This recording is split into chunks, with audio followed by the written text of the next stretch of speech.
Kwenye kitengo cha mahojiano siku huu tunazamia kuhusiana na nafasi ya Tume ya Kitaifa ya Uwiano na Utangamano NCIC katika kukabili matamshi ya chuki, uchochezi na siasa za kikabila huko uchaguzi wa mwaka ujao ukikaribia. Mwanahabari wetu Alan Wetunga amezungumza na mtaalamu wa masuala ya kisiasa na sera za uongozi Victor Oindo.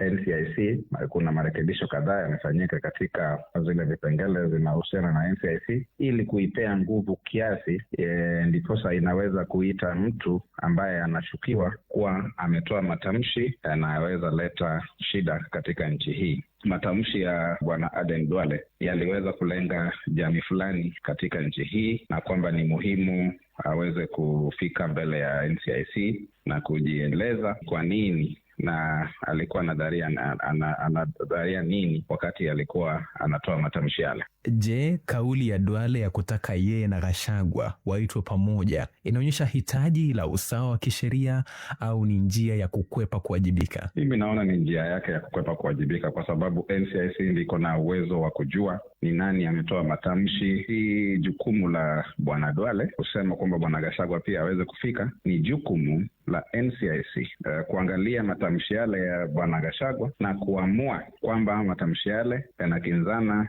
na mambo ya chuki, na hao ndio wako na uwezo wa kuwaita mbele yao ili aweze kujieleza. Bwana Oindo, kadri uchaguzi wa mwaka 2027 unavyokaribia, NCIC inapaswa kuchukua hatua gani? NCIC iweze kupewa nguvu zaidi, iweze kupewa meno, ndiposa wasiweze tu kutoa onyo vile wamekuwa wakitoa, na watu tunataka kuhakikisha kwamba tuingie katika msimu wa siasa na viongozi wahubiri amani, na wale ambao watapotoka kufanya makosa waweze kuchukuliwa hatua kali